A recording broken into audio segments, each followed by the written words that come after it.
Halo teman-teman, selamat datang di my YouTube channel. Perkenalkan, nama saya Suryanawati Amung, biasa dipanggil Sari. Di video kali ini saya akan menjelaskan tentang materi seputaran fitokimia. Tujuannya untuk memenuhi tugas mata kuliah fitokimia. Langsung saja. Fitokimia itu berarti membahas tentang bahan alam dan klasifikasinya. Fitokimia berasal dari bahasa Yunani dan terdiri dari dua kata, yaitu fito berarti tumbuhan atau tanaman dan chemical berarti zat kimia. Jadi fitokimia berarti zat kimia yang terdapat dalam tanaman atau tumbuhan. Fitokimia tidak termasuk zat gizi. Mengapa?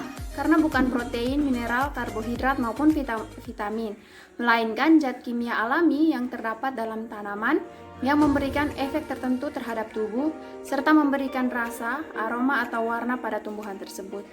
Kemudian sejarah fitokimia sudah ditetapkan dari 5.000 tahun yang lalu dan pertama kali diterapkan di Cina, namun keakuratan dalam penelitian senyawa kimia itu belum baik. Nah, oleh sebab itu seiring berjalannya waktu pada abad ke-19 dan ke-20, beberapa ilmuwan telah menemukan bahan obat dan pestisida.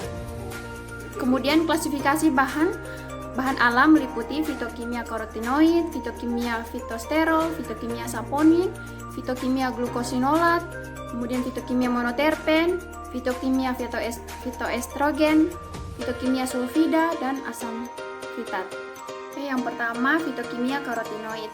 Fungsi sebagai anti kanker, antioksidan, dan juga meningkatkan sistem imun. Banyak terdapat pada sayuran berwarna kuning seperti wortel, labu kuning, dan juga buah-buahan berwarna merah jingga seperti mangga, pepaya, dan arbei. Kemudian fitokimia fitosterol sebagai anti kanker dan juga menurunkan kolesterol. Banyak terdapat pada biji-bijian dan hanya sekitar 5% dari fitosterol tersebut yang diserap oleh usus seperti biji kedaung.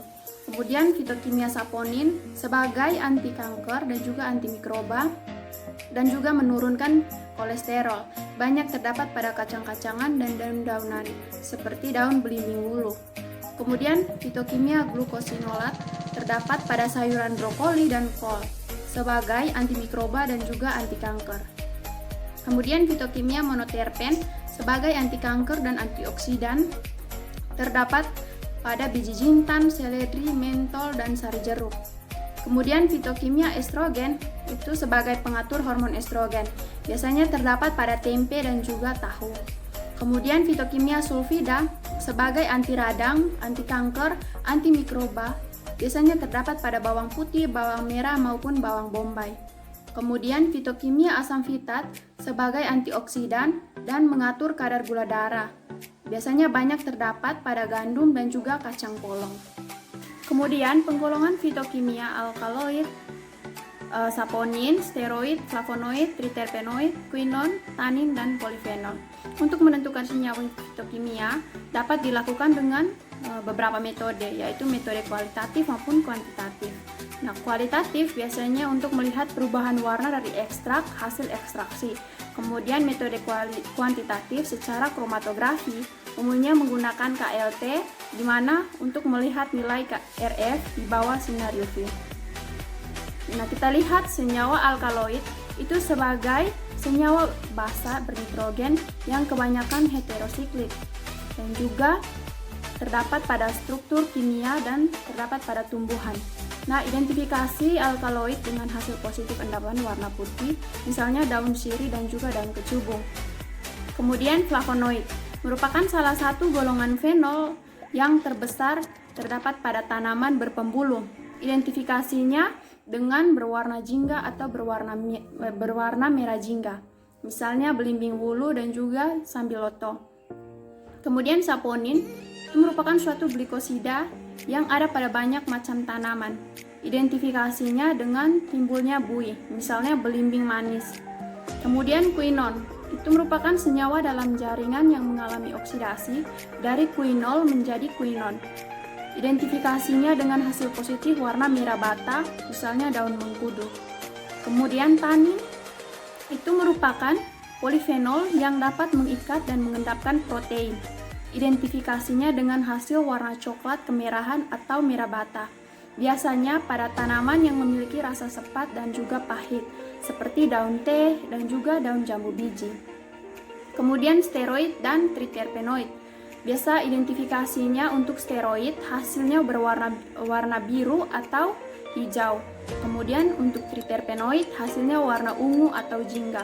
Contohnya daun kelor. Kemudian ekstraksi.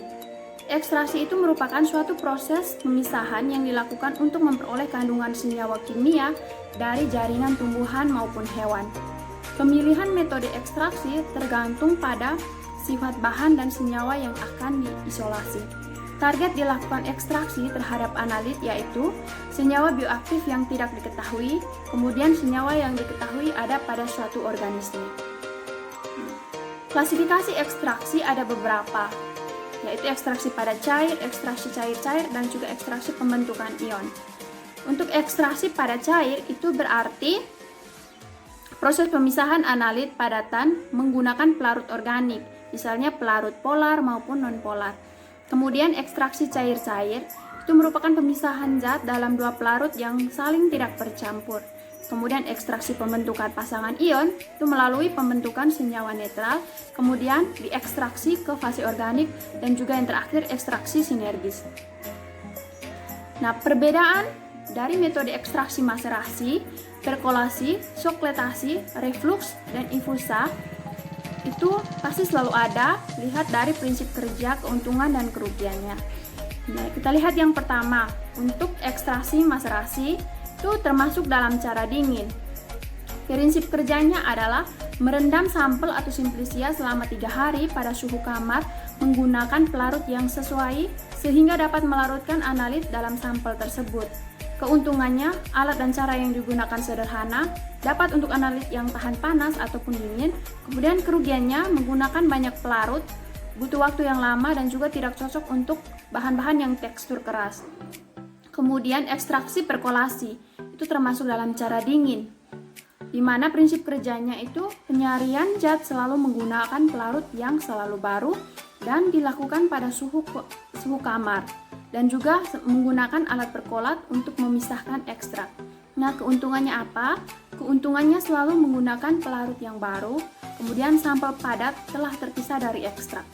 Nah, kerugiannya, butuh banyak pelarut, waktu yang lama, sampel tidak terekstraksi secara merata.